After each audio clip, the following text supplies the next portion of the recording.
is Ivy Lee, and I am James Rosenblatt, and this is Project Management, and we're about to set up a write blocker.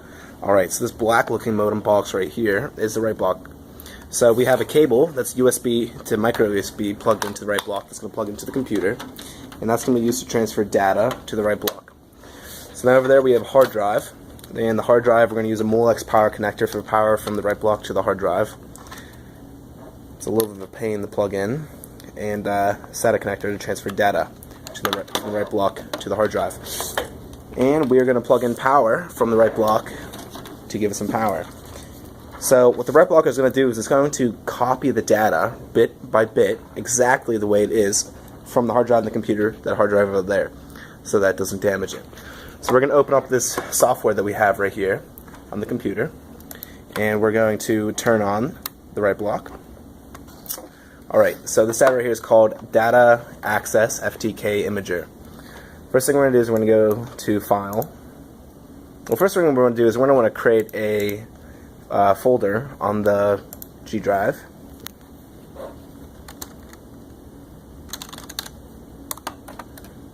And the G drive is that hard drive right there. Okay, good. So we're going to File, create disk image, and we're going to do physical drive.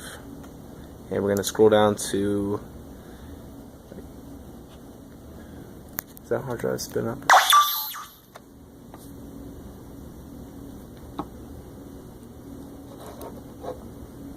No. It's because the power is not plugged in. Alright, so we're going to turn that power off. We'll hold this for a second, Ivy. I'll plug this in here. It takes a little bit of muscle. Oh. And plug that in. Okay, and then we're going to turn this on. Now I hear the hard drive spinning up. Okay, good. So we're going to restart this process right here.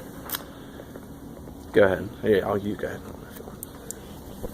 Alright, so the first thing we're going to do is File. Sorry for all the text messages. We're going to create disk image and do a physical drive. And we're going to scroll down until you see USB. Finish. Okay.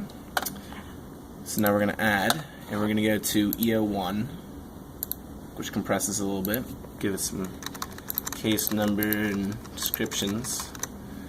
Okay, next, and we're going to choose the location, which I believe is and G drive, James, perfect, and we'll call it